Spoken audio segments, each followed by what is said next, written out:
bonus web. I don't think there's such a thing as truth in photography. Once you close a frame and you choose the way you want to show it, then you hide the rest of it. So that's not truthful anymore once you frame something up.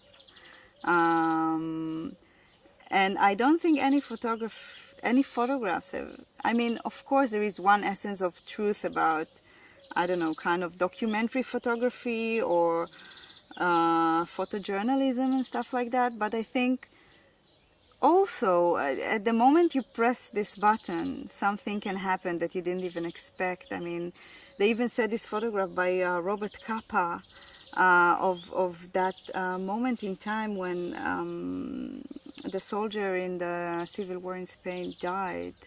He said that, I heard an interview with him, he didn't know what was happening. It was just, he couldn't lift his head up, so he took his hands up and pressed the button. He didn't even know what he was photographing. Only later, when he developed the film, he realized.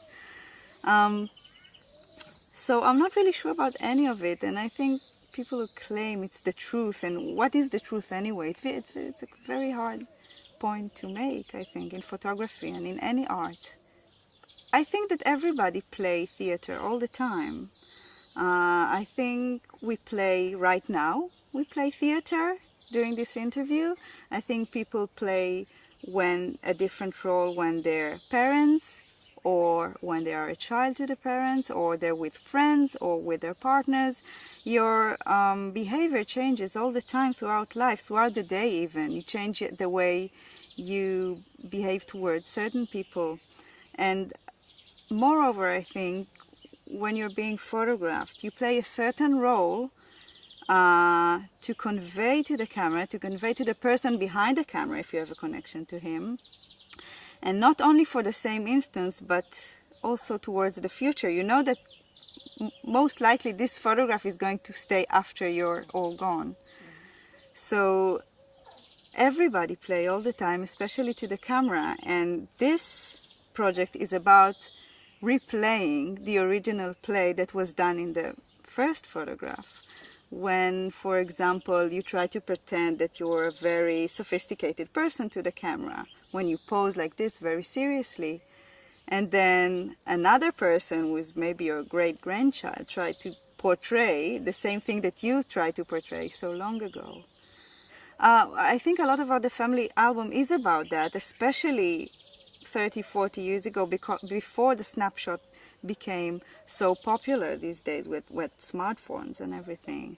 Back then, you only had 36 frames in a row, and you used them wisely. You wouldn't just press the button every time you felt like it. And if going back 100 years ago, you need to go to a special studio to be photographed, so everything about it is pretending.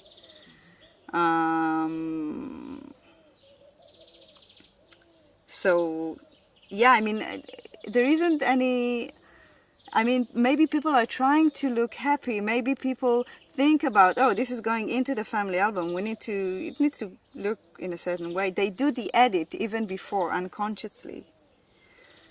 And that's why I think, photographs today look different than they used to look even 30 years ago when I was young, when I was a young child.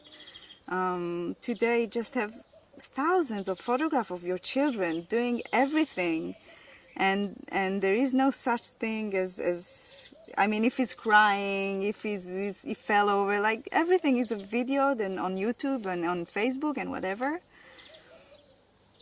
So yeah, I didn't try to look for photographs in which people were necessarily happy. I just tried to look for photographs that seemed interesting for me, that portray a certain essence of the moment.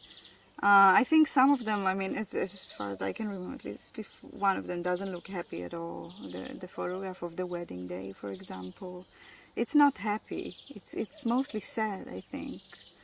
But it is very interesting. It does portray something, that there's something interesting there.